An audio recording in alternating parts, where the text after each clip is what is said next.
Audio Jungle.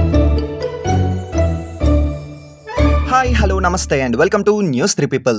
Finally the most awaited junior NTR గారు అలాగే కొరటాల శివ గారి కాంబినేషన్లో వచ్చినటువంటి దేవరా మూవీ అయితే చూసి రావడం జరిగింది మామ. మూవీ చూసిన తర్వాత నాకు ఒక క్వశ్చన్ వెలిగింది. నేను ఇప్పుడు సెకండ్ పార్ట్ కోసం ఎందుకు వెయిట్ చేయాలి? అంటే థియేటర్ నుంచి బయటకు వచ్చేటప్పుడు నాకు ఎలిగినటువంటి ఒకే ఒక్క క్వశ్చన్ ఇది. అసలు నేను సెకండ్ పార్ట్ కోసం ఎందుకు వెయిట్ చేయాలి అని. ఇన్ డీటెయిల్డ్‌గా నా ఒపీనియన్ గురించి ఇంకొంచెం క్లియర్‌గా చెప్తాను. అంతకంటే ముందు ఛానల్‌కి ఎవరైనా కొత్తగా వచ్చిన వాళ్ళు ఉంటే మేక్ ష్యూర్ ఈ వీడియో అయిపోయిన తర్వాత ఒకసారి మా ఛానల్ విజిట్ చేయండయ్యా. నచ్చితే సబ్స్క్రైబ్ చేసుకొని సపోర్ట్ చేయండి. లేదా ఇంకా ఇంప్రూవ్ అవ్వాలి అంటే కింద కామెంట్స్‌లో చెప్పండి. ఇంప్రూవ్ అవ్వడానికి ట్రై చేస్తాము.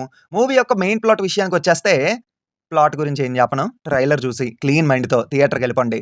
ఏ మాత్రం చెప్పడానికి ట్రై చేసినా మీకు స్పాయిలర్‌లా ఉంటదన్నమాట. సో నేనేం చెప్పను. మూవీ స్టార్ట్ అవ్వడం చాలా మంచిగా స్టార్ట్ అవుద్ది. ఆ స్టార్టింగ్‌లో సీక్వెన్సెస్ అయ్యి చూస్తున్నప్పుడు ఏంటంటే, కొరటాల గారు ఏదో పెద్ద వరల్డ్‌నే క్రియేట్ చేస్తున్నారా అన్న ఫీలింగు ఖచ్చితంగా క్రియేట్ అవుద్దన్నమాట. అలా ఎర్ర సముద్రం అనే ప్లేస్‌కి సీన్ షిఫ్ట్ అవుద్దన్నమాట. అక్కడ ఆ ఎర్ర సముద్రం యొక్క బ్యాక్ స్టోరీ కూడా మనకి మంచిగానే అనిపిస్తది. అలా జూనియర్ ఎన్టీఆర్ గారి ఇంట్రడక్షన్ సీన్స్‌తో ఒక రాబరీ సీక్వెన్స్ జరుగుద్ది. ఆ సీక్వెన్స్ కూడా మంచిగానే అనిపించింది.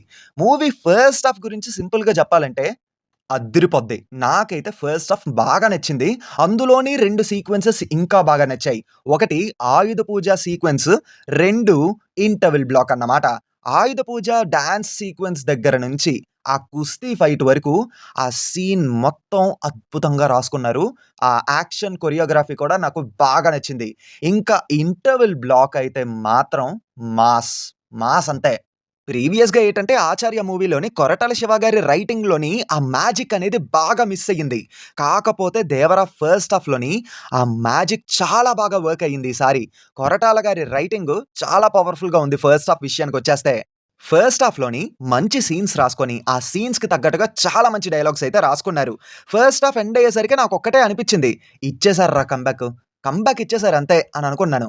కానీ సెకండ్ హాఫ్ స్టార్ట్ అయిన తర్వాతే అస్సలు ఇష్యూ స్టార్ట్ అయిందన్నమాట. ఫస్ట్ హాఫ్‌తో పోల్చుకుంటే సెకండ్ హాఫ్‌లో కొరటాల గారి రైటింగ్ విషయంలో ఉండే ఆ మ్యాజిక్కు కొద్ది వరకు తగ్గింది. నాట్ కంప్లీట్‌లీ బట్ కొద్ది వరకు అయితే తగ్గింది. సెకండ్ హాఫ్ స్టార్ట్ అయిన తర్వాత జాన్వీ కపూర్ గారి ఎపిసోడ్స్ వస్తాయన్నమాట. నన్నడిగితే ఆ ఎపిసోడ్స్ లేపేసి ఉంటే బావుండును. అవి లేపేసి ఉండుంటే అంటే సెకండ్ హాఫ్ ఇంకొంచెం గ్రిప్పింగ్‌గా ఉండుండేదేమో అని అనిపిచ్చింది. అండ్ సెకండ్ హాఫ్‌లో కూడా ఆయుధ పూజ, కుస్తీ సీక్వెన్స్ అనేది ఒకటొస్తుంది. అది కూడా చాలా మంచిగా అనిపిచ్చింది. అండ్ 'చుట్టమల్లె' సాంగ్ అవ్వగానే జాన్వీ కపూర్ క్యారెక్టర్ మాయమైపోతదన్నమాట. ఆ క్యారెక్టర్ మాయమవ్వగానే హమ్మయ్య! అని అనిపిచ్చింది నాకు. సెకండ్ హాఫ్‌లో ఏటంటే నరేషన్ ఇంకొంచెం బెటర్‌గా ఉండుంటే బావుండును. అండ్ ప్రీ క్లైమాక్స్ నుంచి క్లైమాక్స్‌కి వెళ్తున్నప్పుడు ఒక ట్విస్ట్ అనేది రివీల్ అవుతుందన్నమాట. ఆ ట్విస్ట్ నాకైతే ఓకే అనిపిచ్చింది. అలా క్లైమాక్స్‌కెళ్ళేసరికి 'ప్రకాష్ రాజ్' గారు ఒకవైపు పవర్‌ఫుల్ ఎలివేషన్‌లిస్తూ ఉంటే, ఒక క్లిఫ్ హ్యాంగర్‌తోని ఫస్ట్ పార్ట్‌ని ముగిచ్చారు. కానీ నిజాలు మాట్లాడుకుంటే, పర్సనల్లీ నాకు ఆ క్లిఫ్ హ్యాంగరు అంత ఇంపాక్ట్‌ఫుల్‌గా అయితే అనిపించలేదు. నాకైతే పర్సనల్లీ థియేటర్ నుంచి బయటకొచ్చేటప్పుడు, నేనిప్పుడు సెకండ్ పార్ట్ కోసం ఎందుకంత ఈగర్‌గా వెయిట్ చెయ్యాలి అనే క్వెషన్ నా మైండ్‌లో తిరిగింది. కాకపోతే కొరటాల శివ గారు ఇద్దరి విషయంలో వాళ్ళలో ఉండే టాలెంట్‌ని పిండి పిప్పి చేసి బయటకు తీసి మరీ చూపిచ్చారన్నమాట. ఒకటి అనిరుద్.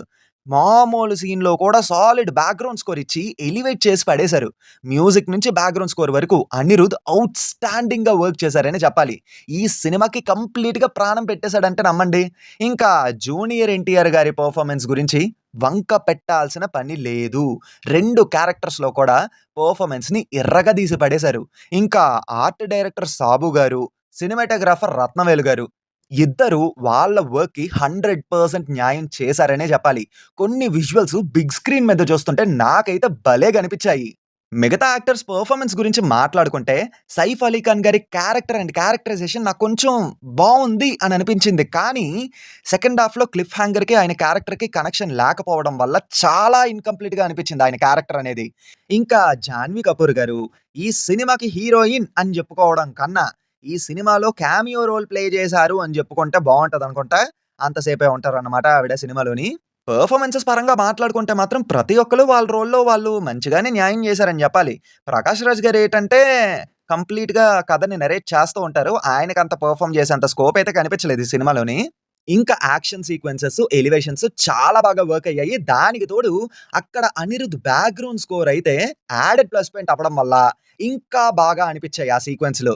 ఇంకా డైరెక్టర్ కొరటాల శివ గారి విషయానికొచ్చేస్తే, ఆయనేంటంటే ఈ సినిమా ద్వారా ఒక కొత్త వరల్డ్‌ని క్రియేట్ చేసి ఆడియన్స్‌ని ఆ వరల్డ్‌లోకి తీసుకెళ్ళే ప్రయత్నం చేశారు. ఫస్ట్ హాఫ్ అయితే ఇరగదీశారనే చెప్పాలి. డైరెక్షన్‌లో గాని, రైటింగ్ విషయంలో గాని, నరేషన్ గాని ఎక్కడ బోర్ కొట్టించడం లేదు. కానీ సెకండ్ హాఫ్ విషయానికొచ్చేసరికి ఆయన రైటింగ్‌లో ఉండే మ్యాజిక్ తగ్గిందని చెప్పాను కదా! దానివల్ల సెకండ్ హాఫ్ యావరేజ్‌గా అనిపించిందన్నమాట. అండ్ క్లిఫ్ హ్యాంగర్ కూడా అంత పవర్‌ఫుల్‌గా లేకపోవడం వల్ల సెకండ్ పార్ట్ కోసం ఈగర్‌గా వెయిట్ చెయ్యాలి అనే ఫీలింగ్ అయితే క్రియేట్ అవ్వలేదు. సో, దానివల్ల ఏమయ్యిందంటే ఓవరాల్‌గా మూవీ చూసిన తర్వాత నాకు ఒక డీసెంట్ ఎక్స్‌పీరియన్స్‌నైతే ఇచ్చింది ఈ cinema. Not a great movie, not a bad movie. It was N decent one. మన 'న్యూస్ 3 పీపుల్' వెర్షన్‌లో చెప్పాలంటే it was N yellow signal. Fans వరకు చెప్పాలంటే ఈ సినిమాని ఖచ్చితంగా ట్రై చేయాలి. 6 ఏళ్ల తర్వాత అన్నని స్క్రీన్ మీద చూస్తున్నారు. మీకు ఫుల్ మీల్స్ అయితే ఉంటాయి ఈ సినిమా చూసేటప్పుడు. జనరల్ ఆడియన్స్‌కి ఏంటంటే ఈ సినిమా వన్ టైమ్ వాచబుల్ అని అయితే అనిపిస్తుంది. బట్ ఐ రిక్వెస్ట్ ఏంటంటే ట్విట్టర్‌లో వచ్చిన ఆ ఫ్యాన్ థియరీసు, క్లైమాక్స్‌లో ఇలా జరగచ్చట, వాళ్ళెవరో వస్తారట, ఇవేవి మైండ్‌లో పెట్టుకొని థియేటర్‌కి వెళ్ళొద్దు. వెళ్తే ఖచ్చితంగా డిసప్పాయింట్ అవుతారు. సో, అవేవి మైండ్‌లో పెట్టుకోవద్దు. జీరో ఎక్స్‌పెక్టేషన్స్‌తో థియేటర్‌కి వెళ్ళండి. మూవీని ఎంజాయ్ చేసి థియేటర్ నుంచి బయటకొచ్చేయండి. అది మ్యాటరు.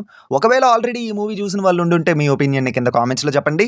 మళ్ళీ కొత్త వీడియోతో మీ ముందుకు వస్తాను. Until then take care and bye by.